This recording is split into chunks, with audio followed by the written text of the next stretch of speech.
এই লোকটা কবরের ছিদ্র দিয়ে জিজ্ঞাসা করে, ও ভাই, তুমি যে কবরের মধ্যে দাঁড়ায় দাঁড়ায় নামাজ পড়তেছো, কি কারণে পড়তেছো? তুমি কিভাবে কবরে আসলা? তুমি কি জীবিত অবস্থায় কবরের ভিতরে গেছো নাকি মৃত অবস্থায় কবরের ভিতরে গেছো? কবরওয়ালায় আওয়াজ দিয়া বলে, ও ভাই, দুনিয়ার সমস্ত মানুষ যেভাবে কবরের মধ্যে আসে, মৃত্যুবরণ করে, দাফন কাফন হয়, জানাজা হয়, গোসল হয়, দাফন কাফন হয়, আমিও সেইভাবে কবরে আসছি। তাইলে যে তুমি যে কবরে দাঁড়ায় দাঁড়ায় নামাজ পড়ো, কারণ কি?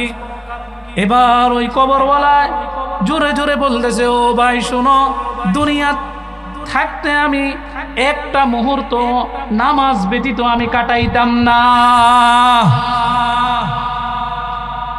একটা সময়ও আমি নামাজ ব্যতীত কাটাইতাম না। আর সব সময় আমি দোয়া করতাম, ও আল্লাহ, যখন আমি এই দুনিয়া ছেড়ে কবরে চলে যাব, আল্লাহ, কবরে যাওয়ার পরে কবরে যদি কাউকে নামাজ পড়ার অনুমতি দেন, তাহলে আল্লাহ আমাকেও কবরের মধ্যে নামাজ পড়ার অনুমতি দিয়েন। সুবহানাল্লাহ। দিল মেরা বন যায় এক ময়দান হো, তু হি তু হি তু হি তু হি তু হি তু, इश्क़ महबूबे खुदा जिस दिल में हासिल नहीं, लाखों मुमिन हो मगर ईमान में कामिल नहीं, बज़ाहिर चश्मे सूरत भी हनूदा, वले चश्मे दिगर दर दिल खुशूदा। सुबहानाल्लाह। বাহির থেকে জিজ্ঞাসা করতেছো, ও ভাই, তুমি এই কবরের মধ্যে কতদিন যাবত এইভাবে দাঁড়ায় নামাজ পড়তেছো? সে বলে, এইভাবে আমি 400 বছর পর্যন্ত কবরের মধ্যে দাঁড়ায় নামাজ পড়তেছি। সুবহানাল্লাহ। আরো জোরে কোন সুবহানাল্লাহ। এইভাবে কবরের মধ্যে 400 বছর এইভাবে দাঁড়ায় দাঁড়ায় নামাজ পড়তেছি। এই কথাটা শোনার সাথে সাথেই কবরের বাহির থেকে সে বলে উঠলো, সুবহানাল্লাহ। সুবহানাল্লাহর কথাটার আওয়াজটা তার কানে যাও, কবরওয়ালার কানে যাওয়ার সাথে সাথে সে বলতেছে, ভাই রাখো রাখো, আমার যে 400 বছরের নামাজ, এই নামাজটা আমি তোমাকে দিয়ে দিলাম, আর তুমি যে একবার সুবহানাল্লাহ পড়ছো, ওই একবারের সুবহানাল্লাহর সওয়াবটা তুমি আমারে দিয়ে দাও। সুবহানাল্লাহ, সুবহানাল্লাহ। 400 বছরের নামাজ নিয়ে যাও, আর একবারের সুবহানাল্লাহর নেকি আমারে দিয়ে দাও। কবরের বাহিরওয়ালা ব্যক্তি আশ্চর্য হয়ে গেল, তুমি 400 বছর পর্যন্ত দাঁড়ায় দাঁড়ায় নামাজ পড়তেছো, কত হাজার রাকাত নামাজ পড়েছো, কত রাকাত নামাজ পড়েছো, কত সেজদা তুমি দিয়েছো, সেগুলোর তুলনায় আমার একবারের সুবহানাল্লাহর কি দাম?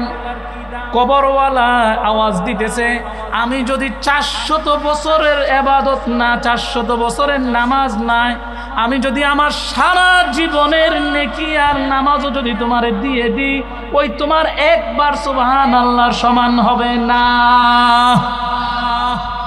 কারণ হলো, কবরের মধ্যে যাওয়ার পরে মানুষের কোনো ইবাদত আসমান পর্যন্ত যায় না। দুনিয়া থাকতেই একবার যদি সুবহানাল্লাহ পড়ে, সেটার নেকিও কবরে চলে আসে। একবার আলহামদুলিল্লাহ পড়লেও সেটার নেকিও কবরে চলে আসে। একবার দুরূদ শরীফ পড়লে সেটার নেকিও কবরে চলে আসে। তোমার সুবহানাল্লাহর দাম আমার 400 বছরের নামাজের চেয়েও বেশি। সুবহানাল্লাহ। এই 400 বছরের নামাজ পড়ছি, একটা নেকিও হয় নাই, তুমি একবার সুবহানাল্লাহ কইছো, আল্লাহ তাআলা জান্নাতের মধ্যে একটা গাছ লাগাই দিছে, যেই গাছটা এত বড়, আরবের একটা খুব দ্রুতগামী ঘোড়া যদি 1000 বছর পর্যন্ত দৌড়ায়া ওই গাছের ছায়া শেষ করতে পারবে না। সুবহানাল্লাহ। বিশ্বাস করাইতে পারতেছে না, কোনো উপায় না দেখে শেষ পর্যন্ত কতর মাথাটা ছুঁয়ে কইলাম কথাটা বিশ্বাস করানোর জন্য। মানুষ কসম খায় কম দামি। এখানে আর একটা কথা বলে নি, এই যে মাথা ছুঁয়া কসম খাইলাম, বুক ছুঁয়া কসম খাইলাম, মরা জমিনটার উপরে ছুঁয়া দাঁড়ায় কসম খাইলাম, এই জাতীয় কসম খাওয়া ঠিক না। কথা আমার বুঝছেন? আমরা কিন্তু এই ভুলগুলি করি কি করি না, জোরে বলেন। এ কথায় কথায় কসম খাই, মরা মাটির কসম। অনেকে কি কয় জানেননি? কয় মরা মার কসম, আমার মরা বাপের কসম। এটা মনে হয় আমনে কেন কয় না, আমাদের ঢাকার ওদিকে কয়, বলে মাশাআল্লাহ। এই জাতীয় কথা, এই জাতীয় কসম খাওয়া ঠিক না। এই জাতীয় কসম খাওয়া কি না? ঠিক না, ঠিক না, ঠিক। মুহতারাম হাজিরিন, আর আমাদের সমাজের দুষ্ট ছেলেরা কিসের কসম খায় জানেন নি? কোনোটা যখন উপায় না পায়, যুবক ছেলেরা শেষ পর্যন্ত কয় আমার পবিত্র ভালোবাসার কসম, প্রেমের কসম। ঠিক কিনা জোরে কন? ফুলারা যখন আর কোনো কথা বিশ্বাস করাইতে না পারে, তো আর বেচারা কি করব? বিশ্বাস তো করান লাগবো। এই জন্য আমাদের সমাজের যুবক তরুণরা, তরুণীরা এরা শেষ পর্যন্ত বাধ্য হয়ে কয় আমার পবিত্র ভালোবাসার কসম, তুই বিশ্বাস করলে কোন, না করলে নাই। ঠিক কিনা জোরে কন? এই দুষ্ট ছেলেগো কারবার, এই দুষ্ট ছেলে করে লইয়া কই যাইতাম? এরকম ছেলে আছে না নাই? কিন্তু আল্লাহ রব্বুল ইজ্জত ওয়াল জালাল এই জন্য কসম খান না। আল্লাহ কসম খান কেন? আল্লাহ কসম খান আল্লাহর কথাটার গুরুত্ব মানুষকে বুঝানোর জন্য। সুবহানাল্লাহ বলে এই কথা বুঝাইতে চাইতেছেন, আমি যে কসম খাইছি, এই কসমটা যে জিনিসের খাইলাম, অবশ্যই এই জিনিসটা দামি, এই জিনিসটার অনেক গুরুত্ব, এই জিনিসটা তোমাকে বুঝতে হবে। এবার কথাটা পরিষ্কার বুঝছেন? মানুষ কসম খায় তার কথার সত্যতা প্রমাণ করানোর জন্য, কিন্তু আল্লাহ কসম খান আল্লাহ যে কথাটা বলতেছেন সেই কথাটার গুরুত্ব বুঝাবার জন্য। সুবহানাল্লাহ। এখন আরেকটা প্রশ্ন আছে, মানুষ মিথ্যা কথা বলে এই জন্য মানুষ কসম খায়, আল্লাহ তো মিথ্যা কথা বলে না। আর মানুষ সাধারণত মিথ্যা কথা বলে দুই কারণে। মানুষ মিথ্যা কথা বলে কয় কারণে? দুই কারণে। একটা হইল লোভে, আরেক এই যে বাবারা এরকম করে বসো বসো বসো, দুষ্টামি করে না, খেয়াল নষ্ট হয়ে যায়। মানুষ মিথ্যা কথা বলে লোভে। দুই কারণে মিথ্যা কথা বলে, একটা হইল লোভে, আরেকটা হইল ভয়ে। আল্লাহর লোভও নাই, ভয়ও নাই। সুবহানাল্লাহ কোন? আল্লাহর মিথ্যা কথা কোনের দরকারও নাই। সুবহানাল্লাহ। এখন মানুষ কেমনে লোভে মিথ্যা কথা কয় বলতাম নি। একজন ফলের দোকানদার আঙ্গুর, আপেল, বেদানা, কমলা সব পদের ফল দোকানের সামনে সাজায় রাখছে। এই সময় একজন ভদ্রলোক আসছে, তার দোকানদারের পেটের মধ্যেও চাপ দিছে। এখন দোকানদার তার ওয়াশরুমে যাওয়ার প্রয়োজন। এই লোক যখন আসছে সে মনে করছে ভদ্র দেখা যায়, তারা একটু দোকানের সামনে পাহারাদারি দিয়ে আমি একটু আমার জরুরত সাইরে আসি। এই কথা মনে করে তারে বলছে, ভাই আপনি আমার দোকানের ফলগুলি পাহারা দেন, আমি একটু দোকান থেকে আসি। এই কথা বলে যখন দোকানদার ওয়াশরুমে গেছে, এই লোকে ডাইনে বামে সামনে পিছনে তাকায়া কতক্ষণ আর আঙ্গুরের থুকনা তার সামনে, কতক্ষণ আর সে চুপচাপ তারায় থাকবো। সে করছে কি, এই ফাঁক দিয়া একটা থুকনা নিয়ে পকেটের মধ্যে বেড়ে লেছে। এরম মানুষ মনে হয় আপনাকে ওই কাছার এলাকায় নাই? আছে? জোরে কোন আছে না নাই? তো এই ভদ্রলোক আঙ্গুলের থুকনা পকেটে বেড়ে লেছে। ওই দোকানদারও জরুরত সাইরা যখন আসছে, দোকানদার জরুরত সাইরা যখন আসছে, বলে ভাই এতক্ষণ আমি দাঁড়ায় পাহারাদারি করছি। দোকানদার বলতেছে, ভাই কেউ আসছিল না, কেউ আসে নাই। তাহলে ভাই আপনি আমার অনেক উপকার করছেন, এবার আপনি যান। এরকম মানুষ আছে না নাই? এই লোকটা আঙ্গুরটা চুরি করলো কেন? লোভে। কিসে? লোভে। তাহলে মানুষ মিথ্যা কথা কয় কয় কারণে? দুই কারণে। একটা হইলো লোভে, আর একটা হইলো ভয়ে। আরেকটা কি? লোভে যে মিথ্যা কথা কইছে এটার প্রমাণ তো পাইছেন। আর ভয়ে মিথ্যা কথা কয়। গ্রামের মধ্যে একজন খুব ভালো মানুষ, সে কোনো অন্যায়ও করে না, অপরাধও করে না, অন্যায় পছন্দ করে না, অপরাধও পছন্দ করে না। কিন্তু অপরাধীরা তার জন্য কোনো অপরাধও করতে পারে না। এরকম ভালো মানুষ আছে না নাই? ভাই মিল্লা এই ভদ্রলোকটারে পুলিশের কাছে ধরাই দিছে। ধরায়ও তো দিছে, গ্রামের মধ্যে একজন লোক দুষ্ট প্রকৃতির একজনরে দাঁড় করাইছে, তুই এই ভদ্রলোকটার বিরুদ্ধে মিথ্যা সাক্ষী দিবি, যদি দেশ তাহলে তোরে পুরস্কৃত করা হবে, আর যদি না দেশ তাহলে ডান্ডার বাড়ি দেওয়া হবে। এই লোকে ডান্ডার ভয়ে দাঁড়ায়া জজ সাহেবের সামনে অনার্গল মিথ্যা কথা বলে দিছি, হ্যাঁ এ চুরি করছে। এদিক দিয়া চুরির সাক্ষী যখন পাইছে, জজ সাহেব তারে 3 মাসের জেল দিয়ে দিছে। 2 কারণে, একটা লোভে একটা ভয়ে। আল্লাহর ভয়ও নাই, লোভও নাই, আল্লাহর মিথ্যা কথার দরকারও নাই। সুবহানাল্লাহ।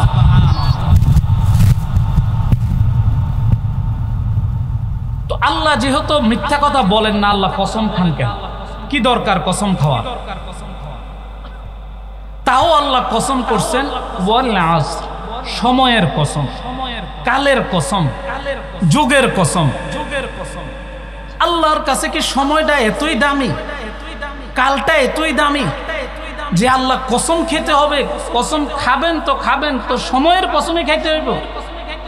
আল্লাহ কসম খাইলে মক্কার কসম খাইতে পারতেন, মদিনার কসম খাইতে পারতেন, মিনা মুজদালিফা আরাফার কসম খাইতে পারতেন, সাফা মারওয়ার কসম খাইতে পারতেন, বাইতুল মুকদ্দাসের কসম খেতে পারতেন, হজরে আসওয়াদের কসম খেতে পারতেন, সাফা মারওয়ার কসম খেতে পারতেন।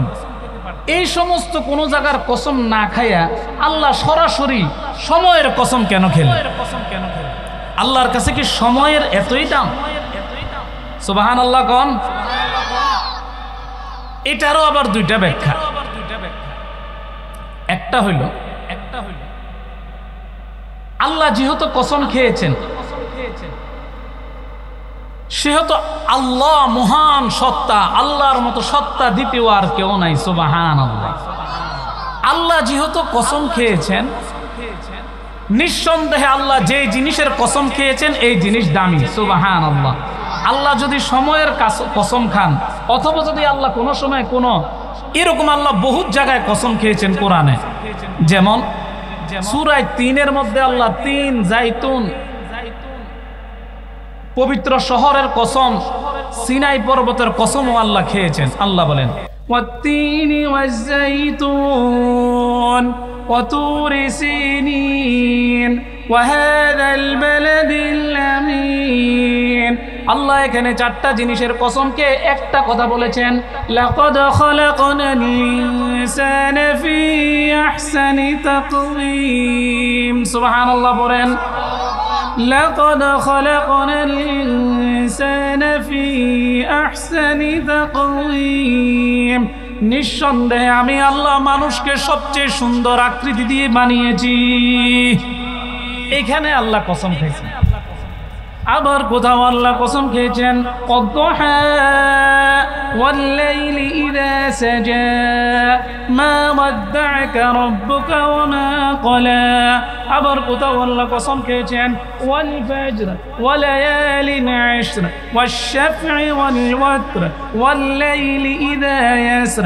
আবার কোথাও আল্লাহ কসম খেয়েছেন ওয়াশ-শামসি ওয়া দুহাহা ওয়াল-কমারি ইযা তালাহা ওয়ান-নাহারি ইযা জাল্লাহা। সুবহানাল্লাহ। আল্লাহ এই বিভিন্ন জায়গায় কসম খেয়েছে। তো আল্লাহ এই ঠিক তার ধারাবাহিকতায় সূরা আসর শুরু করতে যায়ও আল্লাহ কসম খেয়েছে। আল্লাহ বলেন ওয়াল আসর, সময়ের কসম। তাহলে যে কথাটা বলছিলাম, আল্লাহ যেহেতু কসম খেয়েছেন, নিঃসন্দেহে এটার দাম কম না বেশি? বেশি। এই একটা জবাব। আরেকটা জবাব হলো আল্লাহ পৃথিবীতে অসংখ্য অগণিত নিয়ামত দিয়েছেন। যেমন আল্লাহ বলেন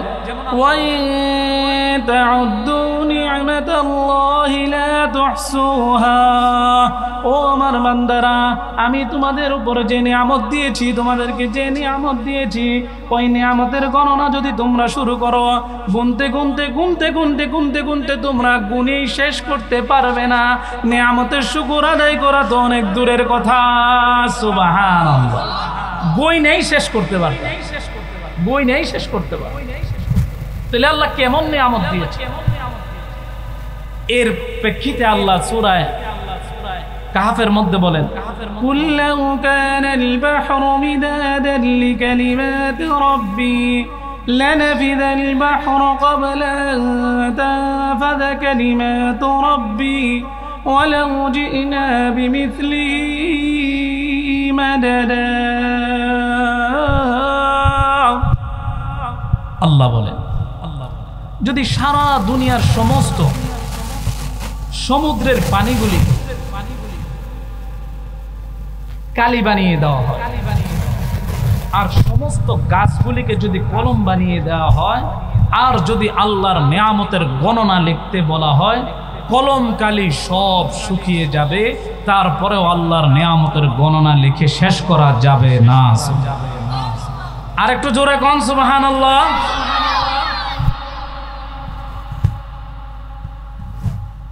তাহলে আল্লাহ তাআলা কি পরিমাণ নিয়ামত আমাদের উপর আল্লাহ দিয়েছেন, গয়নাই শেষ করতে পারবো না,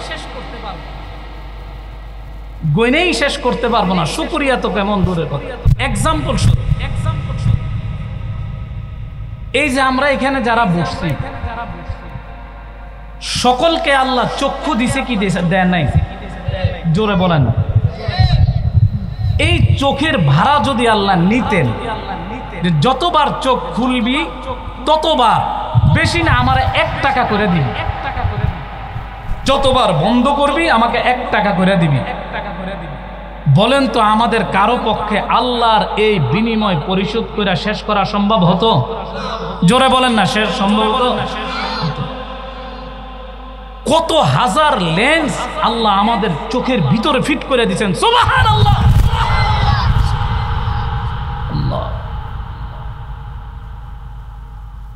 এক পলকে দেখতেছেন জমিন থেকে আসমান। সুবহানাল্লাহ। এক পলক। যুবক, কি দিয়ে গুনাহ করো? কিসের জন্য গুনাহ করতেছো? ও ভাই, কিসের জন্য গুনাহ করতেছো? যে আল্লাহ চক্ষু দিলেন, যে আল্লাহ হাত দিলেন, যে আল্লাহ পা দিলেন, যে আল্লাহ জবান দিলেন, কেন কথা বল? যে আল্লাহ জবান দিলেন, কেমন নিয়ামত দিয়েছে। মুফাসসিরিনে কেরাম এখানে একটা প্রশ্ন করছেন, আচ্ছা বলো তো আল্লাহ মানুষকে, মুফাসসিরিনে কেরাম যে প্রশ্ন করছেন ওই প্রশ্নটা আমিও আপনাদেরকে করতেছি, আপনারা প্রশ্নের জবাব দেওয়ার জন্য তৈরি তো ইনশাআল্লাহ? আচ্ছা, প্রশ্নটা হইল, আল্লাহ এমন একটা নিয়ামত আমাদেরকে দিছেন, যে নিয়ামতটা সর্বপ্রথম দিছেন এবং সবচেয়ে দামি নিয়ামত দিছেন, সেটা কোনটা? কোন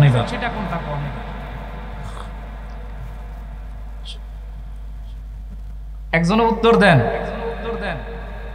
আবার কই, আল্লাহ আমাদেরকে এমন একটা নিয়ামত দিছেন, সর্বপ্রথম দিছেন, সবচেয়ে দামি নিয়ামত দিছেন। সুবহানাল্লাহ। ওই নিয়ামতটা হলো, কিতাবের মধ্যে লেখে, আউয়ালান জিন্দেগি বাদাহু বন্দেগি, আউয়ালান জিন্দেগি বাদাহু বন্দেগি, আল ওয়াক্তু হুয়াল হায়াতু, আল ওয়াক্তু হুয়াল হায়াতু ফালা তাকতুলুহু। সুবহানাল্লাহ কোন সুবহানাল্লাহ। প্রথম নিয়ামত দিয়েছেন কোনটা? আউয়ালান জিন্দেগি বাদাহু বন্দেগি, আল্লাহ মানুষকে সর্বপ্রথম যে নিয়ামত দিয়েছেন সেটা হলো মানুষের হায়াত, মানুষের জীবন। সুবহানাল্লাহ। সময়। আল্লাহ সর্বপ্রথম মানুষকে যে নিয়ামত দিয়েছেন সেটা হলো মানুষের সময়, মানুষের জীবন, মানুষের হায়াত। এবং সবচেয়ে দামি যে নিয়ামত দিয়েছেন সেটাও হলো সময়, জীবন, হায়াত। সুবহানাল্লাহ। কেন কেন কেন কেন? তার জবাব হলো, আল্লাহ যদি আমার সবচেয়ে প্রথম নিয়ামত দিয়েছেন হায়াত, যদি আমার হায়াতেই না থাকে, যদি আমার জীবনেই না থাকে, তাহলে আমার কোথায় নামাজ, কোথায় হজ, কোথায় জিকির, কোথায় ইসলাম? ঠিক কিনা জোরে কোন? সুবহানাল্লাহ। কিতাবের মধ্যে একটা প্রশ্ন লেখা, আপনারা যে উত্তরটা আপনাদেরকে জিজ্ঞাসা করতাম, এই উত্তরটা কিতাবের মধ্যে দিছে। কি যদি আমি জিজ্ঞাসা করি সর্বপ্রথম আল্লাহ কোন নিয়ামত দিয়েছেন, তাহলে মানুষ উত্তর দিব, হয়তো কারো কেউ বলবে ইমান, কেউ বলবে কোরআন, কেউ বলবে ইসলাম, কেউ বলবে নামাজ। কিতাব বলা কয় এগুলি সব ঠিক আছে, এগুলির উত্তর ঠিক আছে, এই ব্যাপারে আমার কোনো আপিল নাই। কিন্তু সর্বপ্রথম আল্লাহ যে নিয়ামত দিছেন আপনাকে আমাকে, সেটা হলো হায়াত। সুবহানাল্লাহ। যদি হায়াতেই না থাকে কালেমা কোথায়? হায়াতেই না থাকলে কোরআন কোথায়? হায়াতেই না থাকলে নামাজ কোথায়? হায়াতেই না থাকলে ইসলাম কোথায়? মরে গেছে, শেষ। আর কোনোবার কালেমা পড়তে পারবে? আর ইসলামের উপর চলতে পারবে? আমি আজকে মারা গেছি, আমার জানাজা কাফন টাফন সব হয়ে দাফন হয়ে গেছে, আর জীবনে কোনোদিন নামাজ পড়তে পারবো না? শেষ। আমার হায়াত শেষ, আমার জীবন শেষ, সময় শেষ, সব শেষ। এই জন্য সবচেয়ে বড় নিয়ামত কোনটা? সময়। সবচেয়ে বড় নিয়ামত কোনটা? সবচেয়ে দামি নিয়ামত কোনটা? নবীজি বলেন অধিকাংশ মানুষ এই নিয়ামতকে অবহেলা করে। নি'মাতানি মাগবুনুন ফীহিমা কাসীরুম মিনান নাস, নি'মাতানি মাগবুনুন ফীহিমা কাসীরুম মিনান নাস, আস-সিহহাতু ওয়াল ফারাগ। আল্লাহ মানুষকে, নবীজি বলেন আল্লাহ মানুষকে অনেক নিয়ামত দিয়েছেন, কিন্তু অধিকাংশ মানুষ অনেক নিয়ামতের মধ্যে থেকে দুইটা নিয়ামতকে খুব অবহেলা করে। একটা হলো মানুষের সুস্থতা, আরেকটা হলো অবসরতা। ঠিক কিনা জোরে কম তো? সুস্থতা, আহারে আল্লাহ যে আপনাকে আমাকে সুস্থ রাখছে, এই নিয়ামতের শুকরিয়াটা আমি আপনি কেউ আমি যে সুস্থ, এটা শুকরিয়া কেউ আদায় করি না। কত লক্ষ হাজার কোটি টাকার সম্পদ একটা মানুষের মধ্যে আল্লাহ দিয়ে দিছে। সুবহানাল্লাহ। কোন জোরে চিন্তা করছেন? ব্রেনটা যদি নষ্ট হয়ে যায় মানুষ আপনাকে পাগল বলবে। শুধু ব্রেনের একটি নাট ডিল হয়ে গেছে, মানুষ আপনাকে পাগল বলবে। আপনার যদি হার্টের মধ্যে একটা ব্লক হয়ে যায়, হার্টটা ঠিক মতো কাজ না করে আপনি চলতে পারবেন না। লিভারটা যদি ক্যান্সার হয়ে যায়, লিভারের মধ্যে কোনো কিছু হজম হবে না। ঠিক কিনা জোরে বলেন? আল্লাহু আকবার। কোনটার থেকে কোনটা কম দামি? একটার চেয়ে একটা লক্ষ লক্ষ কোটি টাকার সম্পদ আল্লাহ দিয়ে রাখছে। যুবক, কত টাকার সম্পদ তোমার ভিতরে আল্লাহ দিছে। ও যুবক, তোমার ভিতরে কত কোটি টাকার সম্পদ আল্লাহ দিছে। সুবহানাল্লাহ। কিতাবের মধ্যে লেখে মানুষ প্রতিদিন 12,000 বার চোখটা খুলে আর 12,000 বার চোখটা বন্ধ করে। সুবহানাল্লাহ। 12,000 শ্বাস ছাড়ে আর 12,000 শ্বাস সে ভিতরে নেয়। সুবহানাল্লাহ। সুবহান। কত নিয়ামত আল্লাহ দিয়ে। আউয়ালান জিন্দেগি বাদাহু বদলিগি। প্রথম তো হলো জীবন, তারপরে হলো ইবাদত। কিতাবের মধ্যে একটা উপমা দিছে মানুষকে, ঘটনা দিয়া। কি? একটা লোক রাস্তা দিয়ে যাইতেছে, রাস্তার ধারে পুরানো একটা কবর। সে কবরের মধ্যে দেখতেছে একটা ছিদ্র। তো ছিদ্র দেখে তার মনের মধ্যে কৌতূহল জাগলো যে কবরের মধ্যে কি হয় আমি একটু দেখি। ওই ছিদ্র দিয়া যখন কবরের দিকে তাকাইছে, দেখে যে একটা মানুষ দাঁড়ায়া দাঁড়ায়া নামাজ পড়তেছে। সুবহানাল্লাহ। কবরওয়ালা কবরের ভিতরে দাঁড়ায়া দাঁড়ায় কি করে? নামাজ পড়ে। আল্লাহু আকবার। কবরওয়ালায় কবরের ভিতরে দাঁড়ায় দাঁড়ায়া নামাজ পড়ে। এই লোকটা কবরের ছিদ্র দিয়া জিজ্ঞাসা করে, ও ভাই, তুমি যে কবরের মধ্যে দাঁড়ায় দাঁড়ায় নামাজ পড়তেছো, কি কারণে পড়তেছো? তুমি কিভাবে কবরে আসলা? তুমি কি জীবিত অবস্থায় কবরের ভিতরে গেছো নাকি মৃত অবস্থায় কবরের ভিতরে গেছো? কবরওয়ালায় আওয়াজ দিয়া বলে, ও ভাই, দুনিয়ার সমস্ত মানুষ যেভাবে কবরের মধ্যে আসে, মৃত্যুবরণ করে, দাফন কাফন হয়, জানাজা হয়, গোসল হয়, দাফন কাফন হয়, আমিও সেইভাবে কবরে আসছি। তাইলে যে তুমি যে কবরে দাঁড়ায় দাঁড়ায় নামাজ পড়ো, কারণ কি? এবার ওই কবরওয়ালায় জোরে জোরে বলতেছে, ও ভাই শোনো, দুনিয়া থাকতে আমি একটা মুহূর্ত নামাজ ব্যতীত আমি কাটাইতাম না। একটা সময়ও আমি নামাজ ব্যতীত কাটাইতাম না। আর সব সময় আমি দোয়া করতাম, ও আল্লাহ, যখন আমি এই দুনিয়া ছেড়ে কবরে চলে যাব আল্লাহ, কবরে যাওয়ার পরে কবরে যদি কাউকে নামাজ পড়ার অনুমতি দেন তাহলে আল্লাহ আমাকেও কবরের মধ্যে নামাজ পড়ার অনুমতি দিয়েন। সুবহানাল্লাহ। দিল মেরা বন যায় এক ময়দান হো, তু হি তু হি তু হি তু হি তু হি তু, ইশক महबूबे खुदा जिस दिल में हासिल नहीं, लाखों मोमिन हो मगर ईमान में कामिल नहीं, बज़ाहिर चश्मे सूरत भी हनूदा, वले चश्मे दिगर दर दिल खुशूदा। सुबहानाल्लाह। বাহির থেকে জিজ্ঞাসা করতেছে, ও ভাই তুমি এই কবরের মধ্যে কতদিন যাবত এইভাবে দাঁড়ায় নামাজ পড়তেছো? সে বলে, এইভাবে আমি 400 বছর পর্যন্ত কবরের মধ্যে দাঁড়ায় নামাজ পড়তেছি। সুবহানাল্লাহ। আরো জোরে কোন সুবহানাল্লাহ। এইভাবে কবরের মধ্যে 400 বছর এইভাবে দাঁড়ায় দাঁড়ায় নামাজ পড়তেছি। এই কথাটা শোনার সাথে সাথেই কবরের বাহির থেকে সে বলে উঠলো, সুবহানাল্লাহ। সুবহানাল্লাহর কথাটার আওয়াজটা তার কানে যাও, কবরওয়ালার কানে যাওয়ার সাথে সাথে সে বলতেছে, ভাই রাখো রাখো, আমার যে 400 বছরের নামাজ, এই নামাজটা আমি তোমাকে দিয়ে দিলাম, আর তুমি যে একবার সুবহানাল্লাহ পড়ছো, ওই একবারের সুবহানাল্লাহর সওয়াবটা তুমি আমারে দিয়ে দাও। সুবহানাল্লাহ, সুবহানাল্লাহ। 400 বছরের নামাজ নিয়ে যাও, আর একবারের সুবহানাল্লাহর নেকি আমারে দিয়ে দাও। কবরের বাহিরওয়ালা ব্যক্তি আশ্চর্য হয়ে গেল, তুমি 400 বছর পর্যন্ত দাঁড়ায় দাঁড়ায় নামাজ পড়তেছো, কত হাজার রাকাত নামাজ পড়েছো, কত রাকাত নামাজ পড়েছো, কত সেজদা তুমি দিয়েছো,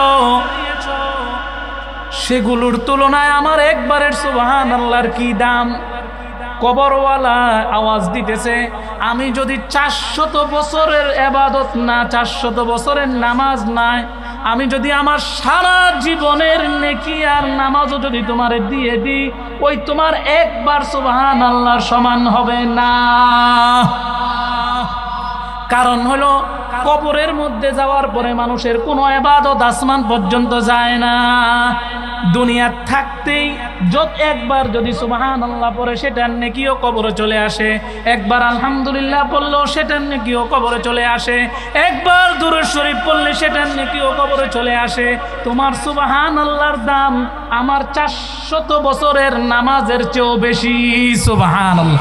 এই 400 বছরের নামাজ পড়ছি, একটা নেকিও হয় নাই, তুমি একবার সুবহানাল্লাহ কইছো, আল্লাহ তাআলা জান্নাতের মধ্যে একটা গাছ লাগাই দিছে, যেই গাছটা এত বড়, আরবের একটা খুব দ্রুতগামী ঘোড়া যদি 1000 বছর পর্যন্ত দৌড়ায়া ওই গাছের ছায়া শেষ করতে পারবে না। সুবহানাল্লাহ। এমন নাকি আল্লাহ তোমার আমল। তাহলে এই কথার দ্বারা আমরা কি বুঝলাম? আমাদের দুনিয়ার হায়াতের দাম কম, দুনিয়ার সময়ের দাম কম, কম না বেশি? এখন প্রশ্ন হলো, ওই বেশি যে জিনিসের দাম এত বেশি, ওই সময়টা আমরা কোন কাজে ব্যয় করতেছি? সাইরে কর দুনিয়া কি গাফিল জিন্দেগানি পের কাহা, সাইরে কর দুনিয়া কি গাফিল জিন্দেগানি পের কাহা, जिंदगी गर खुश रही तो नौजवानी पर कहा, यहाँ हम सब मुसाफिर है वही आखिर ठिकाना, कोई आगे रवाना है कोई पीछे रवाना। ठीक की ना? আল্লাহ, সবাই আমরা মুসাফির। আমাদের দুনিয়ার হায়াতের জীবনের কত দাম, কত দাম, কত দাম। মোহতারাম হাজিরিন, এই জন্য এই সূরাটা শুরু করতে যায় আল্লাহ কসম খাইতেছেন, ওয়াল আসর, সময়ের কসম, ওয়াল আসর, সময়ের কসম। তার মানে আল্লাহ যে জিনিসের কসম খেয়েছেন সেই জিনিসের দাম কম না বেশি? বেশি। এই জন্য সবচেয়ে দামি এবং মূল্যবান যে জিনিস, সেই জিনিসের কসমে আল্লাহ খায়া এই সূরাটা শুরু করেছেন। সুবহানাল্লাহ। এই জন্য আল্লাহ এই সূরাটা শুরুতেই ওয়াল আসর, সময়ের কসম খেয়েছেন। সুবহানাল্লাহ। আবার এখন এই সময়টা আমরা কোন কাজে ব্যয় করতেছি? এই সময়টা আমরা কোন কাজে ব্যয় করতেছি? আমাদের এই যে দামি সময়, ইমাম রাজি রহমতুল্লাহ আলাই বলেন এই সূরা আসরের তাফসীর আমার বুঝে আসছে যখন আমি একজন বরফওয়ালার কাছে গেছি। বরফওয়ালার কাছে যাওয়ার আগে আমার সূরা আসরের তাফসীর বুঝে আসে না। ইমাম রাজি রহমতুল্লাহ আলাই বলেন আমি একদিন রাস্তা দিয়ে হাঁটতেছিলাম, হাঁটতে হাঁটতে আমি দেখলাম একজন বরফ বিক্রেতা জোরে জোরে ডেকে বলতেছে ইরহামু মাইয়াযুবু রাসু মালিহি, ইরহামু মাইয়াযুবু রাসু মালিহি। ও তোমাদের মধ্যে এমন কোন মানুষ আসুনি যে আমার কাছ থেকে আমার বরফটা কিনে আমার মূলধনটা গলে শেষ হয়ে যাওয়ার পূর্বেই আমার কাছ থেকে আমার বরফটা কিনে আমাকে একটু দয়া করবে, আমার উপর রহম করবে। সুবহানাল্লাহ। কারণ আমার জীবনের যত সম্পদ আছিল, যত পুঁজি আছিল, সব পুঁজি ব্যয় করে আমি বরফ কিনছি। বরফ যদি গলে যায় তাহলে তো আমার মূলধন, আমার পুঁজি শেষ। ঠিক কিনা জোরে কোন? আমার পুঁজি শেষ। সুতরাং তোমাদের মধ্যে এমন কেউ মেহেরবান লোক আছে কিনা যে আমার কাছ থেকে বরফ কিনে আমার মূলধনটা রক্ষা করবে, আমাকে একটু বাঁচাবে? সুবহানাল্লাহ। বরফটা তাড়াতাড়ি কিনো, কিনা আমার মূলধনটা যাতে আমি ফিরা পাই, আমার একটু বাঁচাও, আমার একটু উদ্ধার করো। সুবহানাল্লাহ। ইমাম রাজি রহমতুল্লাহ আলাই বলেন যখন আমি বরফ বিক্রেতাকে দেখলাম এইভাবে ডেকে ডেকে বরফ বিক্রি করতেছে, তখন আমার সূরা আসরের কথা মনে পড়েছে। সুবহানাল্লাহ। আল্লাহ যে বলছেন ওয়াল আসর ইন্নাল ইনসানা লাফি খুসর, সময়ের কসম নিশ্চয় দুনিয়ার সমস্ত মানুষ ক্ষতির মধ্যে রয়েছে। দুনিয়ার সব মানুষ, ইন্না, আল্লাহ এখানে একটা তাকিদ ব্যবহার করছে। লা, লামে একটা তাকিদ, খুস এটাও তাকিদ, তিনটা তাকিদ ব্যবহার করে আল্লাহ বলছে ইন্নাল ইনসানা লাফি খুসর, নিশ্চয়ই মানুষ ক্ষতির মধ্যে। আল্লাহ যে লাফি খুসর কইল, মানুষ ক্ষতির মধ্যে, এই কথাটা কি আপনি বিশ্বাস করেন? আপনারা বিশ্বাস করেননি? জোরে বলেন। এদিক দিয়ে মুরব্বীরা যারা আছে এরা মনে বিশ্বাস করে না, করলে জোরে কোন বিশ্বাস করেন কিনা? পিছনের বাইরে বিশ্বাস করেন? মাশাআল্লাহ, তাহলে সবাই বিশ্বাস করেন। যুবকেরা বিশ্বাস করে না। যুবকেরা বিশ্বাস করলে যুবকেরা জোরে কও বিশ্বাস করো কিনা? মাশাআল্লাহ। কত দাম হায়াতে, কত দামি হায়াত। আল্লাহু আকবার। একবার চোখটা বন্ধ হয়ে গেলে শেষ, একবার বাতাসটা বাইর হয়ে গেলে বেশ শেষ। এই জন্য নবীজি বলেন ইগতানিম খামসান ক্বাবলা খামসিন শাবাবাকা ক্বাবলা হারামিক ওয়া সিহহাতাকা ক্বাবলা সুকমিক ওয়া গিনাআকা ক্বাবলা ফাকরিক ওয়া হায়াতাকা ক্বাবলা মাউতিক। সুবহানাল্লাহ। নবীজি বলেন ইগতানিম, পাঁচটা জিনিস তোমার জীবনে আসার পূর্বেই তুমি পাঁচটি জিনিসের মূল্যায়ন করো। ইগতানিম খামসান ক্বাবলা খামসিন শাবাবাকা ক্বাবলা হারামিক, তোমার যৌবনকে তুমি মূল্যায়ন করো বার্ধক্য আসার পূর্বেই। সুবহানাল্লাহ। মানুষের জীবনের সবচেয়ে দামি সময় হলো যৌবনের সময়। এই যৌবন কালের হিসাব আল্লাহর কাছে দিতে হবে। যৌবনের একটা সেজদা বৃদ্ধ বয়সের 70টা সেজদার সমান। সুবহানাল্লাহ। আরে যুবক, কার পিছনে পড়ছো? দুনিয়ার একটা মেয়ের পিছনে পড়ে, একটা পেতনির পিছনে পড়ে, ভূতের পিছনে পড়ে তোর দামি হায়াত, মূল্যবান সময় শেষ করে দিতেছ। ফেসবুকের পিছনে পড়ে, ইন্টারনেটের পিছনে পড়ে, হোয়াটসঅ্যাপের পিছনে পড়ে, মোবাইলে চ্যাটিং করতে করতে তোর দামি হায়াতকে শেষ করে দিতেছ। কি নিয়ামত আল্লাহ রাখছে তোর সামনে, জানো? কি নিয়ামত আল্লাহ রেখেছে। দুনিয়ার একটা সামান্য একটা মেয়ের পিছনে, একটা মেয়ের প্রেমে পড়লে মানুষ নাওয়া খাওয়া দাওয়া সব ছেড়ে দেয়। আরে যুবক, আল্লাহ জান্নাতে কি রেখেছে? আল্লাহ নবী বলেন, মা লা আইনুন রাআত ওয়া লা উযুনুন সামিআত আলা খাতার আলা কলবি বাশার।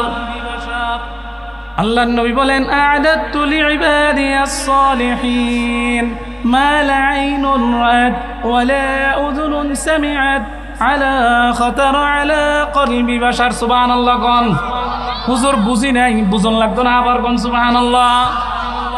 আল্লাহর নবী বলেন, আ'দাতু লিইবাদিয়াস সালিহিন, আমার ইমানদার বান্দাদের জন্য, আমার বন্ধুদের জন্য আমি জান্নাতের মধ্যে এমন নিয়ামত রেখেছি, মা লা আইনুন রাআত, এই দুই চোখ দিয়ে কোনোদিন সেই নিয়ামত কেউ দেখেনি।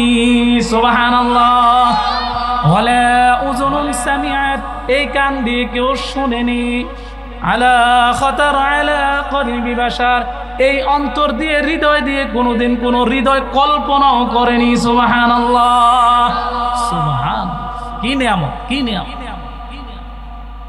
যুবক, নিয়ামত তো রাখছে, কাজের পরে পুরস্কার বিনিময়। তুই তো কাজে করস না, তোর সময় ইন্টারনেটের পিছনে যাচ্ছে। যুবক, কাজের পরে বিনিময় পাওয়া যায়। এই দামি সোনার যৌবন, এই সুস্থতা, এই শক্তি সমর্থ কিসের পিছনে ব্যয় করতেছে? কি নিয়ামত আল্লাহ রেখেছেন সামনে। মুহতারাম হাজিরিন, আল্লাহ সূরা ওয়াকিয়ার মধ্যে বলেন, আজকে এক ওয়াক্ত, দুই ওয়াক্ত, তিন ওয়াক্ত, চার ওয়াক্ত, পাঁচ ওয়াক্ত নামাজ ছেড়ে যুবক, নামাজ ছেড়ে কি অপরাধ করতেছে। মুসা আলাইহিস সালামের কাছে একজন মেয়ে লোক আসছেন, একজন মহিলা আসছেন। আয়েশা বলতেছেন, ওগো আল্লাহর নবী, আমি বড় গুনাহ করে ফেলেছি, আমি বড় অপরাধী, আমি পাপ করেছি। মুসা আলাইহিস সালাম কথাটার মধ্যে গুরুত্ব দিতেছেন না, আবার বলতেছেন, ওগো আল্লাহর নবী, আমি গুনাহ করে ফেলেছি, আমি অপরাধী, আমি মহা গুনাহ করে ফেলেছি। মুসা আলাইহিস সালাম আবার বললেন, তুমি এমন কি গুনাহ করেছো বারবার আমাকে বলতেছো?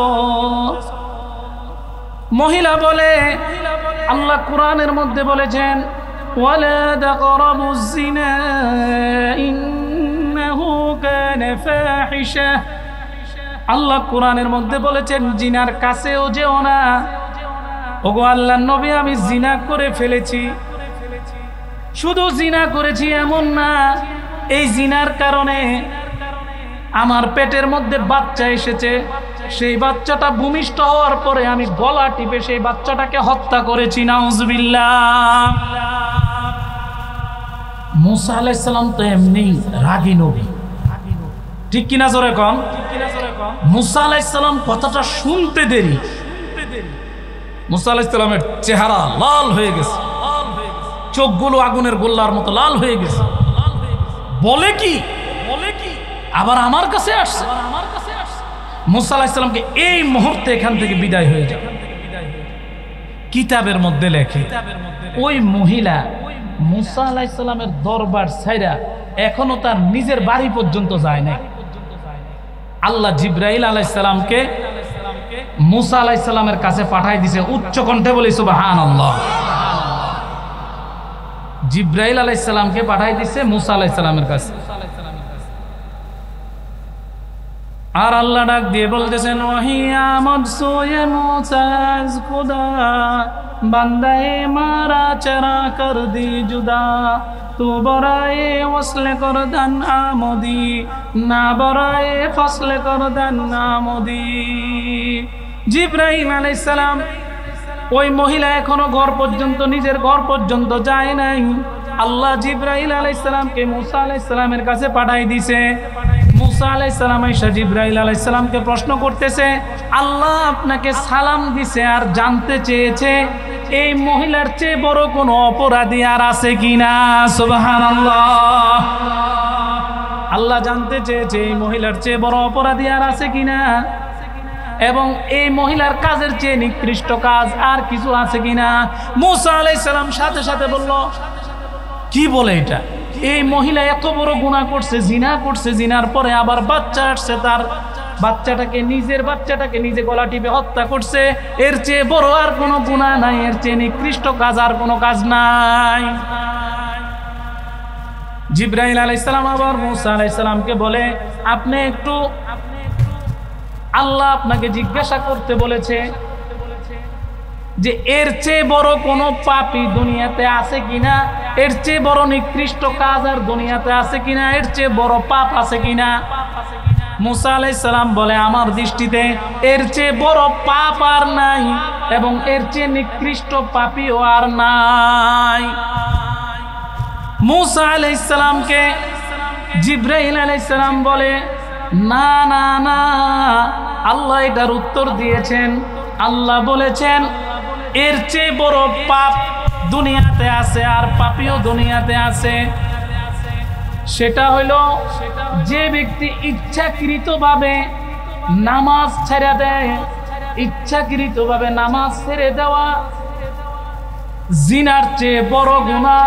ইচ্ছাকৃতভাবে নামাজ ছেড়ে দেওয়া এই বাচ্চাটাকে হত্যা করার চেয়েও নিকৃষ্ট কাজ। নাউজুবিল্লাহ, কত বড় কথা চিন্তা করছেন। মুসা আলাইহিস সালামের শরীয়তের মধ্যে মাত্র 2 ওয়াক্ত নামাজ ছিল। কয় ওয়াক্ত? জোরে কোন কয় ওয়াক্ত? আমাদের উপরে কয় ওয়াক্ত? মনে হয় না। আমাদের উপরে কয় ওয়াক্ত? জোরে কোন। যদি 2 ওয়াক্ত নামাজ ছেড়ে দিলে এত গুনাহ হয়, নিকৃষ্ট কাজ হয়, আমরা যে দৈনিক 5 ওয়াক্ত নামাজ ছেড়ে দিতেছি আমরা কেমন গুনাহ করতেছি, ঠিক কিনা? জোরে বলেন, ঠিক কিনা? আল্লাহ তাআলার কাছে ডাক দিয়া জিবরাইল আলাইহিস সালাম মুসা আলাইহিস সালামকে বলে আপনি ওই মহিলাকে আপনার দরবার থেকে উঠাই দিছেন, কিন্তু আপনার দরবার থেকে মহিলা উঠে গেলে কি হবে? ওই মহিলার তওবা আল্লাহ এমন ভাবে কবুল করছে, আল্লাহ তার জিন্দেগীর সমস্ত গুনাহ মাফ করে দিয়েছে। قل يا عبادي الذين اسرفوا على أنفسهم لا تقنطوا من رحمة الله।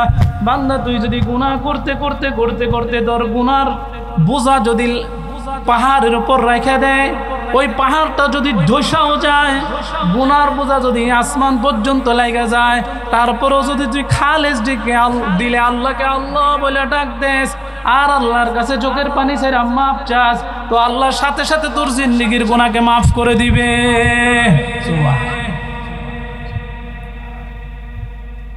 তাহলে পৃথিবীর মধ্যে সবচেয়ে দামি জিনিস কি? সবাই একসাথে বলেন, দামি জিনিস কি? সময়। সময়ের চেয়ে দামি জিনিস আর পৃথিবীতে নাই। এরপরে দামি জিনিস কি? এরপরে দামি জিনিস কি? সুস্থতা। এরপরে দামি জিনিস কি? সুস্থতা। এরপরে দামি জিনিস কি? আল্লাহর ইবাদত। সবচেয়ে বড় হুকুম নামাজ। সুবহানাল্লাহ কোন। এই জন্য নবীজি বলতেছেন ইগতানিম খামসান ক্বাবলা খামসিন শাবাবাকা ক্বাবলা হারামিক। ও যুবক, তুমি তোমার যৌবনকে কাজে লাগাও বার্ধক্য আসার পূর্বে। বার্ধক্য আসলে তোমার যৌবনকে কাজে লাগাইতে পারবে না।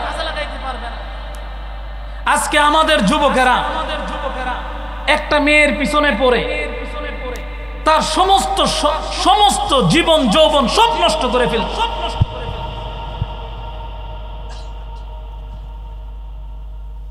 এখনকার যুবকরা কি করে?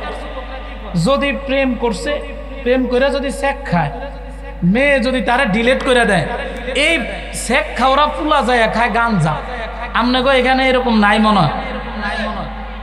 একজনে খালি কয় আছে আর সবাই চুপ রয়েছে। আছে না নাই? জোরে কন। হইতে পারে কাছার এলাকার যুবকেরা ভদ্র ছেলে, কাছার এলাকার যুবক মতো যুবক আর দেশে নাই, এটা তো হইলেও তো হইতে পারে, ঠিক কিনা? জোরে কন। তাহলে এই রোগের রোগী কি আপনাদের এলাকায় আছে? আব্বারাও যায় লগে? নাউজুবিল্লাহ। আমরা একটা উর্দুখানায় থাকতে একটা শের পড়ছিলাম, औरतों से दिल लगाना जिंदगी बर्बाद होता है, औरतों से दिल लगाना जिंदगी बर्बाद होता है, एक इल्म से महरूम होता है, दूसरा जिंदगी नुकसान होता है।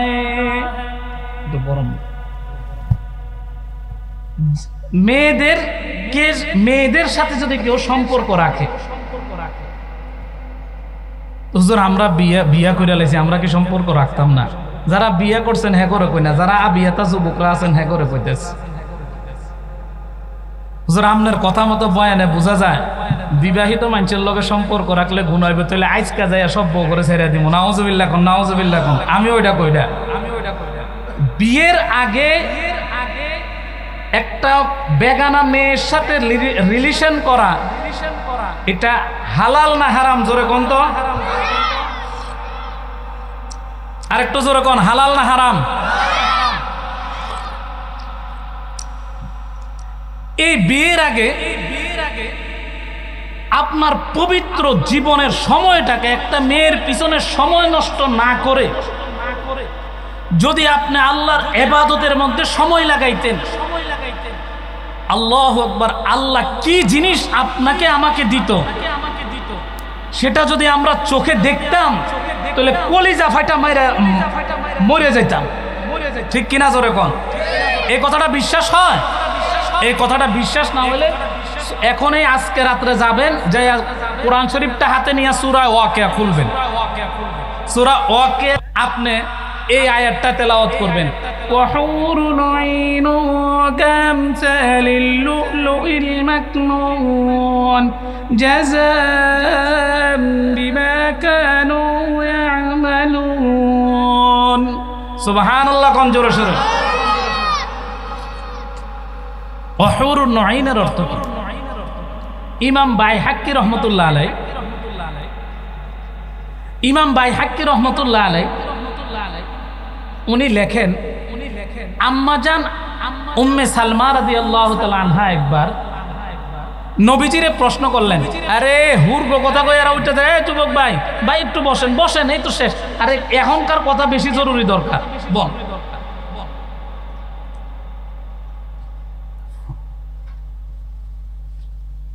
কি বলে? উম্মে সালমা রাদিয়াল্লাহু তাআলা আনহা বলেন, আমি একবার নবীজিকে জিজ্ঞাসা করলাম, যুবক ভাইরা মনোযোগে দিকে, আমি একবার নবীজিকে জিজ্ঞাসা করলাম, ইয়া রাসূলুল্লাহ, হুরে নুঈন কি? আল্লাহর নবী বলেন, হুরে নুঈনের অর্থ হইল ডাগর ডাগর চক্ষু বিশিষ্ট হুরগণ। সুবহানাল্লাহ কোন, ডাগর ডাগর চক্ষু বিশিষ্ট জান্নাতি নারীগণ। সুবহানাল্লাহ। আবার জিজ্ঞাসা করলেন, ইয়া রাসূলুল্লাহ, হুরুন আইনের অর্থ পাইলাম, কিন্তু এর পরের আয়াত কামসালিল লুলুইল মাকনুন, এটার অর্থ কি? নবীজি বললেন, এটার অর্থ হলো সুরক্ষিত মুক্তা। মুক্তা যেমন ঝিনুকের ভিতরে সুরক্ষিত থাকে, ঠিক হুরুন আইনকেও আল্লাহ জান্নাতের মধ্যে এরকম সুরক্ষিত রাখছে। সুবহানাল্লাহ, সুবহানাল্লাহ। ডাগর ডাগর চোখলা, এটা আপনারাও দেখেন যুবক ভাইয়েরা, দেখছেন তো একবারে খাডো মাডো বাইটটা চিটটা কালা চালা এডিটে দেখে একবারে পাগল দেওয়ানা মতোয়ারা হয়ে যান আপনারা। একটু খালি ফেসবুকে যদি দেখেন যে মাইয়া একটার ছবি, আপনি একবারে লাইক কমেন্ট শেয়ার দিয়ে আপনি পাগল হয়ে মতোয়ারা হয়ে যান। ঠিক কিনা জোরে বলেন? অথচ তারা দেখেও নাই তার নাক সোজা না বোসা, লম্বা না খাটো।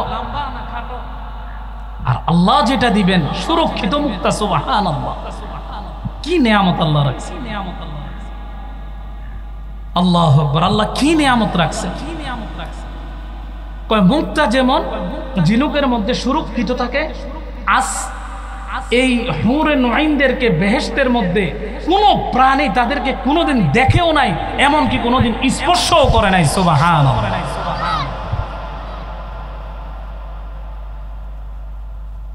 আল্লাহর নবী এইভাবে জান্নাতের বর্ণনা করে শেষ পর্যন্ত কি বলতেছেন? তুমি সময়কে হেফাজত করো, দুনিয়ার জন্য আখিরাতকে নষ্ট করো না, দুনিয়ার জন্য আখিরাতকে নষ্ট করে দিও না। যে সূরা আমি তেলাওয়াত করেছিলাম ওয়াল আসর, সময়ের গুরুত্ব, এই সময়কে কাজে লাগানোর জন্য সামনে আমাদের একটা মাস আসতেছে। সেই মাসটার নাম কি মাস? জোরে বলেন, জোরে বলেন। নবীজি বলেন, শাবানু শাহরি ওয়া রমাদানু শাহরুল্লাহ, শাবানু শাহরি ওয়া রমাদানু শাহরুল্লাহ। নবীজি বলেন, শাবান হইল আমার মাস, আর রমজান হইল আল্লাহর মাস। সুবহানাল্লাহ। যুবক ভাইয়েরা, পুরা বছর যাই করেছেন, সামনে রমজানের মাস আসতেছে। এই রমজান মাসকে সামনে রাখা আজকে যে সূরা আসরের তাফসীর আমরা শুনলাম, এই সময়ের গুরুত্ব এবং সময়কে কাজে লাগানোর উপযুক্ত সময় হলো রমজান মাস, ঠিক কিনা? রমজান মাস, রমজান মাস। এই রমজান মাসেও যদি, এই শান্তির মাসেও যদি আপনি অশান্তি করেন, এই শান্তির মাসে এত সওয়াবের মাস পাইও যদি আপনার মতো আমার মতো যুবক যদি কাজে না লাগায়, তাহলে আমার আপনার মতো কপাল পুরা আর কেউ নাই। জোরে বলেন ঠিক কিনা? এই যুবকদেরকে নষ্ট করার জন্য কত পায় তারা চলতেছে। এই যুবকরা কিভাবে ইবাদতের থেকে, যেমন এক জাতীয় হুজুর আছে, শবে বরাত আইলে সাথে সাথে ফতোয়া দিয়ে দেব শবে বরাত বলতে কোরআন হাদিসে কিছু নাই, ঠিক কিনা? জোরে কোন।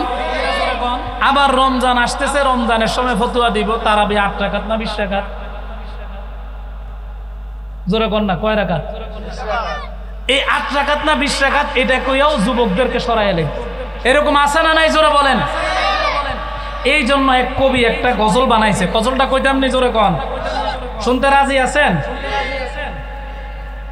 আগের মতো শান্তি তো আর এখন পাওয়া যায় না, মানুষ সব পাল্টে গেছে, পাল্টিনি তো জমানা হায়, ঠিক কিনা? জোরে কোন। আগের মতো শান্তি তো আর এখন পাওয়া যায় না, মানুষ সব পাল্টে গেছে, পাল্টিনি তো জমানা হায়। মানুষ সব পাল্টে গেছে, জমানা ঠিকই আছে, জমানা ঠিকই আছে, মানুষ সব পাল্টে গেছে। চুলগুলো খাটো খাটো, শার্ট প্যান্ট আটো সাটো, সানগ্লাস চোখে তার যেন কোনো জমিদার, ঠিক কিনা? জোরে কোন। চুলগুলো খাটো খাটো, শার্ট প্যান্ট আটো সাটো, সানগ্লাস চোখে তার যেন কোনো জমিদার। ভোটজোতা পায়ে দিয়ে, কাঁধে এক ব্যাগ নিয়ে, ঠোঁটে দেয় লিপস্টিক, হাসে শুধু ফিক ফিক। ওদিকে গেল দু চোখ, মনে হলো ভদ্রলোক, কাছে দেখে, কাছে গিয়ে দেখি আরে পুরুষ মানুষ না, মাশাআল্লাহ দাঁড়ায় আছে মিস জরিনা আপা, ঠিক কিনা? জোরে কোন। মাশাআল্লাহ দাঁড়ায় আছে মিস জরিনা আপা, মাশাআল্লাহ দাঁড়ায় আছে মিস জরিনা হে। আগের মতো শান্তি তো আর এখন পাওয়া যায় না, মানুষ সব পাল্টে গেছে, পাল্টিনি তো জমানা হায়, ঠিক কিনা? জোরে কোন। মানুষ সব পাল্টে গেছে, কিন্তু জমানা কি আছে? ঠিক আছে। এক একজনের এক এক কথা আমরা জানু কই। যুবকরাও পড়ছে বিপদের মধ্যে, সাধারণ মানুষও পড়ছে বিপদের মধ্যে। এই জন্য এলম শিখার দরকার আছে না নাই? জোরে কোন। কোরআনের এলম শিখার দরকার আছে তো? এইটাই কয় আগের মতো শান্তি তো আর এখন পাওয়া যায় না, মানুষ সব পাল্টে গেছে, পাল্টিনি তো জমানা হায়। মানুষ সব পাল্টে গেছে, জমানা ঠিকই আছে, জমানা ঠিকই আছে, মানুষ সব পাল্টে গেছে। লম্বা লম্বা আছে চুল, কানেতেও আছে ঝুল, হাতে দেয় সোনার চুড়ি, চিকন ফিতার গড়ি, পাঞ্জাবি গায়ে দিয়ে হাত আছে মোড়ানো, লম্বা ওড়নাটা কাঁধে আছে ঝুলানো, হেঁটে চলে আঁকা বাঁকা যেন কোনো নায়িকা।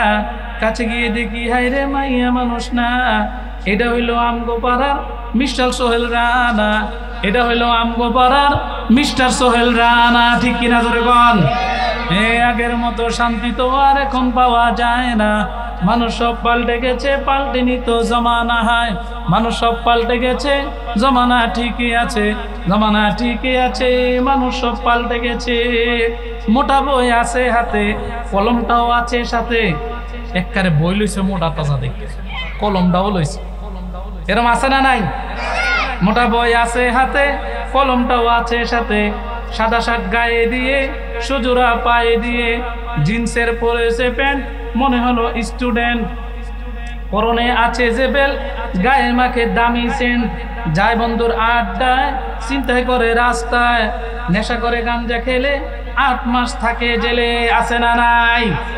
নেশা করে গাঞ্জা খেলে 8 মাস থাকে জেলে। অবশেষে মনে হলো এইটা কোনো ছাত্র না, এটা হলো আমগো পাড়ার টুকাই বাবুল কানা, এটা হইলো আমগো পাড়ার টুকাই বাবুল কানা, এটা হইলো আমগো পাড়ার টুকাই বাবুল কানা। হে আগের মতো শান্তি তো আর এখন পাওয়া যায় না, মানুষ সব পাল্টে গেছে, পাল্টেনি তো জামানা, ঠিক কিনা? মহা মুসিবতের মধ্যে আছি আমরা। একদিকে ফেসবুক, একদিকে ইন্টারনেট, একদিকে যুবকদেরকে আনবো আল্লাহর রাস্তার দিকে, যুবকদেরকে হাতে ধরে পায়ে দিব ধরে আনবো আল্লাহর রাস্তায়, কিন্তু সেগুলি না কইরা বিভিন্ন ফতোয়া দিয়া বিভিন্ন মাসালা বইলা যুবকদেরকে আমরা আল্লাহর রাস্তার থেকে ডাইভার্ট করে দিতেছি, ঠিক কিনা? জোরে কোন। আল্লাহ এই জাতীয় ফিতনা থেকে আমাদেরকে হেফাজত করুক, সকলে বলে আমিন। এই শাবান মাসের এই সময়কে কাজে লাগানোর মূল সময় হলো কি? রমজান মাস। কি মাস? রমজান মাস। নবীজি বলেন এই শাবানের শেষে নবীজি একটা হাদিস বর্ণনা করছেন অনেক বড়। হযরত সালমান ফারসি রাদিয়াল্লাহু তাআলা আনহু বলেন, قال خطبنا رسول الله صلى الله عليه وسلم في آخر يوم من شعبان يا أيها الناس قد أضلكم شهر عظيم شهر مبارك شهر فيه ليلة خير من ألف شهر।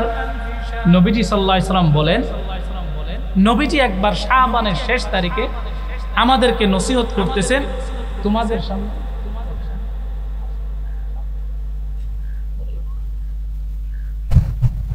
যে তোমাদের সামনে এমন একটা মাস আসতেছে যেই মাসটার মধ্যে কেউ যদি একটা ফরজ ইবাদত করে তাহলে রমজানের বাহিরে 70টা ফরজ আদায় করার নেকি আল্লাহ তার আমলনামায় দান করেন। সুবহানাল্লাহ। রমজানের ভিতরে একটা ফরজ আদায় করলে অন্য মাসে 70টা ফরজের সমান। আর কেউ যদি রমজান মাসে একটা নফল আমল করে তাহলে আল্লাহ তাকে একটা ফরজ আমলের নেকি তার আমলনামায় দান করেন। সুবহানাল্লাহ। তাহলে এই রমজানের সময়টার কত দাম, ঠিক কিনা? জোরে কোন। রমজানের সময়টার কত দাম। এই 11 মাসের মধ্যে 12 মাসের মধ্যে 11 মাস খাইলাম দাইলাম সব কিছু করলাম, আল্লাহর হাজারো নিয়ামত ভোগ করলাম, কিন্তু আল্লাহর ইবাদতের মধ্যে নিজের মনটা বসাইতে পারলাম না। আল্লাহকে পাইলাম না, আল্লাহকে পাইলাম না, নবীর তরিকায় চললাম না। একটা মহান পবিত্র মাস সামনে আসতেছে, রমজান মাস। অন্তত পুরা বছর যেটা না পারছি, রমজানের রোজা রাখবো, দিনে রাত্রে বেলায় তারাবি পড়বো, আল্লাহ এই উসিলায় আমার জিন্দেগীর গুনাহকে মাফ করে দেবেন। সকলে বলে আমিন। এইভাবে আমরা আমাদের সময়টা কাজে লাগাইতে পারবো না ইনশাআল্লাহ। নবীজি বলেন, তুমি যখন দুনিয়ার থেকে আসবা, আসার সময় যদি তুমি 4টা জিনিস কবরে নিয়ে আসতে পারো, তাহলে আমি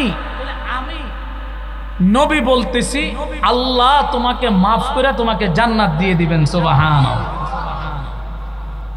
এখন কোন 4টা জিনিস নিয়ে কবরে যাইতে হবে শুনতে রাজি আছেন তো ইনশাআল্লাহ? সবাই শুনতে রাজি আছেন ইনশাআল্লাহ? নবীজি বলেন, ইযা উযিয়াল মাইয়িতু ফি কবরিহি জাআল কুরআনু ইনদা রাসিহি والصلاة عن يمينه والصيام عن شماله وسائل الحسنات عند رجلين। سبحان الله। নবীজি বলেন 4টা জিনিস নিয়ে আসবা কবর। কয়টা জিনিস? 4টা জিনিসের ভিতরে 1 নম্বর কি? 1 নম্বর হইল কোরআন। 1 নম্বর কি? কোরআন। সুবহানাল্লাহ। রমজানের এত দাম কেন? এই মাসের মধ্যে একটা রাত্র আছে যেই রাত্রে পৃথিবীর সর্বশ্রেষ্ঠ গ্রন্থ, মহাগ্রন্থ আল কোরআন দুনিয়ায় অবতীর্ণ হয়েছে, ঠিক কিনা? জোরে কোন, আরো জোরে কোন, ঠিক কিনা? ফিহি লাইলাতুন মুবারাকুন ফিহি লাইলাতুন খায়রুম মিন আলফি শাহর। ওই এক রাত্রের ইবাদত 1000 মাসের চেয়ে উত্তম। সুবহানাল্লাহ। কোন জোরে শুনুন। রমজানের এত দাম কেন? এই কোরআন এই রাত্রে অবতীর্ণ হয়েছে, কোরআনের কারণে রমজানের দাম এত বাড়ছে। সুবহানাল্লাহ। আর এই রমজানের ভিতরে যদি কেউ মক্কা মদিনায় থাকেন, অনেকে ইতিকাফ করেন, অনেকে মদিনা শরীফে, অনেকে মক্কা শরীফে, সেখানের ইমাম সাহেবরা যে কোরআন শরীফ তেলাওয়াত করেন, কলিজা ঠান্ডা হয়ে যায় না? কি বলেন? আল্লাহ, কিয়ামুল লাইল, তারাবির মধ্যে যে এইভাবে তারা কোরআন শরীফ তেলাওয়াত করে, আব্দুর রহমান আল সুদাইস, শুনছেন কিনা জোরে বলেন? আল্লাহ, কিভাবে তেলাওয়াত করে, মনে হয় যে এই মাত্র জিবরাইল আলাইহিস সালাম কোরআন অবতীর্ণ করতেছেন। সুবহানাল্লাহ। মক্কার ইমাম সাহেবরা যখন কোরআন শরীফ পড়ে কেমন লাগে?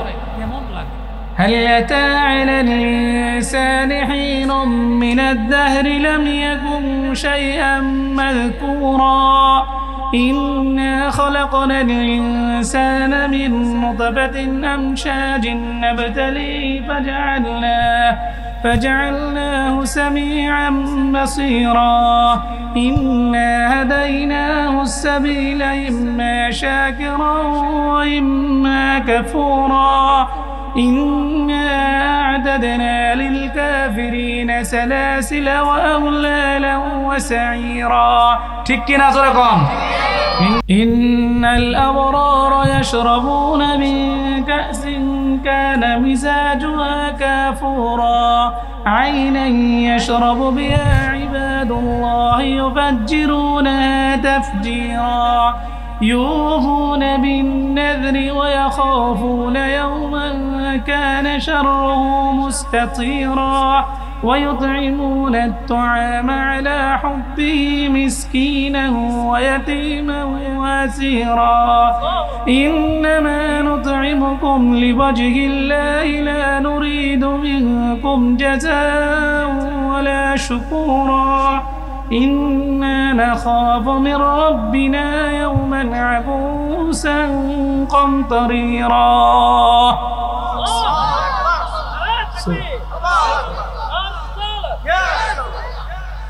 فوقاهم الله شر ذلك اليوم ولقاهم نورة وسرورا وجزاهم بما صبروا جنة وحريرا. এইভাবে যখন তেলাওয়াত করতে থাকে, পিছনের বহু হাজারো মুসল্লি আছে যাদের আবেগ, যাদের চোখের পানি তারা ধরে রাখতে পারে। আল্লাহ, আপনি আমাদেরকে এই রমজানের উসিলায় আমাদের জীবনের সমস্ত গুনাহ মাফ করে দিয়েন, সকলে বলে আমিন। আল্লাহ, আমাদের মা বাবার গুনাহকে মাফ করে দিয়েন, সকলে বলে আমিন। আল্লাহ, এই মাহফিলে গভীর রজনীতে যারা বসে বসে কোরআনের আলোচনা শুনতেছে তাদেরকে গুনাহ মাফ করে দিয়েন, সকলে বলে আমিন। যেই যুবকেরা আল্লাহ এই আয়োজন করেছে তাদের জীবনের গুনাহগুলি মাফ করে দিয়েন, সকলে বলে আমিন। যে কথা বলতেছিলাম,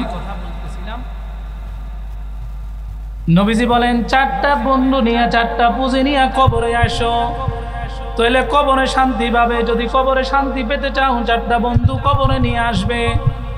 ইজা উজিয়াল মাইয়িতু ফি কবরিহি জাআল কুরআন। এক নম্বর হলো কোরআন। সুবহানাল্লাহ। এক নম্বরে কি? কোরআন। আচ্ছা, কোরআনকে কে কে ভালোবাসি? একটু হাত তুলি তো। আল্লাহ, আমরা কোরআনকে ভালোবাসি, এই উসিলায় আমাদেরকে মাফ করে দেন, সকলে বলে আমিন। এই যে যারা হাঁটতে যাইতেছে এরা কি ভালোবাসে না কোরআন রে? কি বলেন ভাই? বাসলে বসে যান, তাইলে আমরা সাক্ষী দিব যে আপনারা কোরআন রে ভালোবাসেন। আলহামদুলিল্লাহ। তাইলে এক নম্বর কি ভাই? কোরআন। কোরআন। এরপরে ওয়াসসালাতু আইয়ামিনিহি, দুই নম্বর হইল নামাজ। দুই নম্বর কি? নামাজ। এটি কি জন্য কবরে নিয়ে আইবেন এটারও কথা আছে। এক নম্বরে কোরআন, দুই নম্বরে নামাজ, তিন নম্বরে ওয়াসসিয়ামু আন শিমালিহি, তিন নম্বর হইল রোজা, চার নম্বর হইল ওয়াসাইলুল হাসানাতি ইনদা রিজলাইন,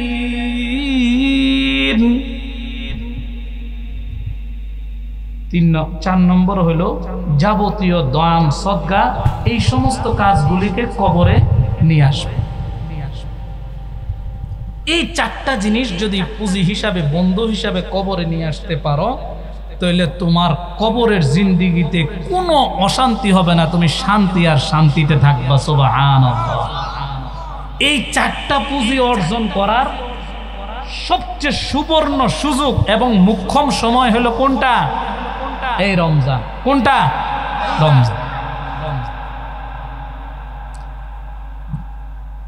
রমজান হইল 1 নম্বর সময়। বলছে এই রমজানে যদি কেউ একটা নফল ইবাদত করে, তাহলে আল্লাহ তারে কি করবে? একটা ফরজের নেকি তার আমলনামায় দান করবে। সুবহানাল্লাহ। একটা নফল করলে ফরজের নেকি, আর একটা ফরজ আদায় করলে 70টা ফরজের নেকি।